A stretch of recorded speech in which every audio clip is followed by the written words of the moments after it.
ಮತ್ತೆ ಟ್ರಾಫಿಕ್ಗೆ ಬ್ರೇಕ್.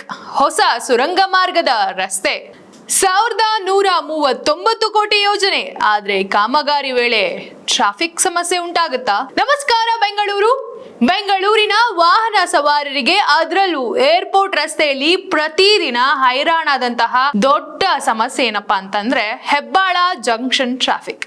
ಈ ಸಮಸ್ಯೆಗೆ ಪರಿಹಾರ ನೀಡುವ ಉದ್ದೇಶದಿಂದ ಇದೀಗ ಬೆಂಗಳೂರು ಮೊದಲ ಬಾರಿಗೆ ಸುರಂಗ ರಸ್ತೆ ಯೋಜನೆಗೆ ಚಾಲನೆಯನ್ನ ನೀಡಿದೆ. ಹೆಬ್ಬಾಳ ಜಂಕ್ಷನ್ ಇಂದ ಆರಂಭವಾಗುವ ಈ ಸುರಂಗ ರಸ್ತೆ ರೈಲ್ವೆ ಮಾರ್ಗ, ಹೊರವರ್ತುಲ ರಸ್ತೆ ಕೆಳಗೆ ಹಾದು ಕೃಷಿ ವಿಶ್ವವಿದ್ಯಾಲಯ ಹಾಗೂ ಪಶು ವೈದ್ಯಕೀಯ ಕಾಲೇಜು ಕ್ಯಾಂಪಸ್ ಮೂಲಕ ಈ ಯೋಜನೆಯ ಒಟ್ಟು ವೆಚ್ಚ ಸುಮಾರು 1139 ಕೋಟಿ ರೂಪಾಯಿ. ಸುಮಾರು 2.2 ಕಿಲೋಮೀಟರ್ ಉದ್ದದ ಈ ಸುರಂಗ ರಸ್ತೆ 6 ಪಥಗಳನ್ನ ಹೊಂದಿರಲಿದೆ. ಬಿಡಿಎ ಈ ಯೋಜನೆಯ ಉಸ್ತುವಾರಿಯನ್ನ ವಹಿಸಿಕೊಂಡಿದೆ. ಈ ಯೋಜನೆ ಪೂರ್ಣಗೊಂಡ ಬಳಿಕ ಏನು ಬದಲಾವಣೆ ಆಗಬಹುದು ಅನ್ನೋ ಯೋಚನೆ ಎಲ್ಲರಿಗೂ ಇದ್ದೇ ಇರುತ್ತೆ. ಮೊದಲನೇದಾಗಿ ಹೆಬ್ಬಾಳ ಜಂಕ್ಷನ್ ಟ್ರಾಫಿಕ್ ಕಡಿಮೆಯಾಗುವಂತಹ ಸಾಧ್ಯತೆ ಹೆಚ್ಚಾಗಿರುತ್ತೆ. ಪ್ರತಿದಿನ ಗಂಟೆಗಟ್ಟಲೆ ಟ್ರಾಫಿಕ್ ನಲ್ಲೇ ಸಿಲುಕುವಂತಹ ವಾಹನ ಸವಾರರಿಗೆ ಸಮಯದ ಉಳಿತಾಯ ಆಗಲಿದೆ. ಎರಡನೆಯದು, ಏರ್ಪೋರ್ಟ್ ಸಂಪರ್ಕ ಸುಲಭವಾಗಬಹುದು. ವಿಮಾನ ನಿಲ್ದಾಣಕ್ಕೆ ಹೋಗುವ ವಾಹನಗಳಿಗೆ ಸಿಗ್ನಲ್ಗಳ ಅಡ್ಡಿ ಕಡಿಮೆಯಾಗುವ ನಿರೀಕ್ಷೆ ಸಹ ಈ ಮೂಲಕ. ಮೂರನೆಯದು, ಪ್ರಯಾಣದ ಸಮಯ ಕಡಿಮೆ ಆಗಬಹುದು.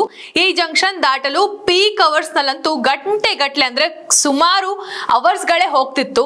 ಆದ್ರೆ ಕೇವಲ 3-4 ನಿಮಿಷಗಳಲ್ಲೇ ಈ ಸುರಂಗ ಮಾರ್ಗದ ಮುಖಾಂತರ ಈ ಒಂದು ಜಂಕ್ಷನ್ ಗಳ ಟ್ರಾಫಿಕ್ ಪೀಕ್ ಅವರ್ಸ್ ಗಳನ್ನ ನಾವು ಮುಟ್ಟಿ ಆರಾಮಾಗಿ ನಮ್ಮ ಮನೆಗೆ ತಲುಪುವಂತಹ ಸಾಧ್ಯತೆ ಹೆಚ್ಚಾಗಿರುತ್ತೆ. ಹಾಗೆ ಆಫೀಸ್ಗೆ ಹೋಗೋರ್ಗೂ ಕೂಡ ಈಸಿಯಾಗಿ ತಲುಪುವಂತಹ ಸಾಧ್ಯತೆ ಈ ಸುರಂಗ ಮಾರ್ಗದಿಂದ ಆಗುತ್ತೆ.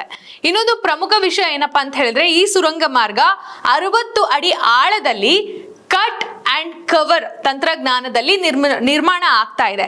ಹೆಚ್ಚಿನ ಭಾಗ ಸರ್ಕಾರಿ ಜಾಗದ ಮೂಲಕವೇ ಹೋಗೋದ್ರಿಂದ ಖಾಸಗಿ ಆಸ್ತಿಗಳಿಗೆ ಯಾವುದೇ ದೊಡ್ಡ ಮಟ್ಟದಲ್ಲಿ ಹಾನಿ ಆಗೋದಿಲ್ಲ. ಚಿಕ್ಕ ಪುಟ್ಟದಾಗೆ ಆಗುತ್ತೆ, ಆದ್ರೆ ದೊಡ್ಡ ಮಟ್ಟದಲ್ಲಿ ಇಲ್ಲ, ಇದನ್ನ ತೆರವು ಮಾಡಬೇಕು ಅನ್ನೋ ಯಾವುದೇ ರೀತಿಯ ತಾಪತ್ರಯ ಈ ಒಂದು ಕಾಮಗಾರಿಯಿಂದ ಆಗೋದಿಲ್ಲ.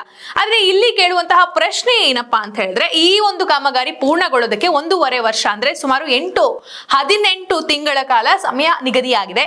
ಈ ಅವಧಿಯಲ್ಲಿ ಹೆಬ್ಬಾಳ ಭಾಗದಲ್ಲಿ ಈಗಿರುವ ಟ್ರಾಫಿಕ್ ಗಿಂತ ಮತ್ತಷ್ಟು ಟ್ರಾಫಿಕ್ ಹೆಚ್ಚಾಗೋ ಸಾಧ್ಯತೆ ಸಹ ಎದುರಾಗುತ್ತೆ.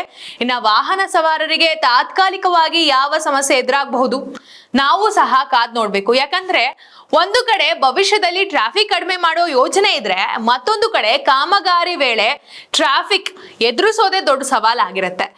ಒಟ್ಟಿನಲ್ಲಿ ಈ ಸುರಂಗ ರಸ್ತೆ ಬೆಂಗಳೂರಿನ ಸಂಚಾರಕ್ಕೆ ಹೊಸ ಪರಿಹಾರವಾಗುತ್ತಾ, ಅಥವಾ ಕಾಮಗಾರಿ ಅವಧಿಯ ಸಮಯದಲ್ಲಿ ಸಮಸ್ಯೆ ಮತ್ತಷ್ಟು ಎದುರಾಗುತ್ತಾ? ಇದಕ್ಕೆ ಸರ್ಕಾರ ಯಾವ ರೀತಿಯ ಪ್ಲಾನ್ ಮಾಡಿದೆ ಅದನ್ನ ಕಾದು ನೋಡ್ಬೇಕಾಗಿದೆ. ನಿಮ್ಮ ಪ್ರಕಾರ ಹೆಬ್ಬಾಳದ ಟ್ರಾಫಿಕ್ ಇದು ಶಾಶ್ವತ ಪರಿಹಾರವಾಗುತ್ತಾ? ಕಮೆಂಟ್ ಮಾಡಿ ತಿಳಿಸಿ. ಇದೇ ರೀತಿಯ ಇಂಟ್ರೆಸ್ಟಿಂಗ್ ಮಾಹಿತಿಗಾಗಿ ನಮ್ಮ ಪ್ರಜಾಕಿರಣ ವಾಹಿನಿಯನ್ನ ಸಬ್ಸ್ಕ್ರೈಬ್ ಮಾಡೋದನ್ನ ಮರಿಬೇಡಿ. ಹಾಗೆ ಈ ಒಂದು ವಿಚಾರ ಎಲ್ಲರಿಗೂ ತಲುಪುವವರೆಗೂ ಶೇರ್ ಮಾಡಿ. ಧನ್ಯವಾದ.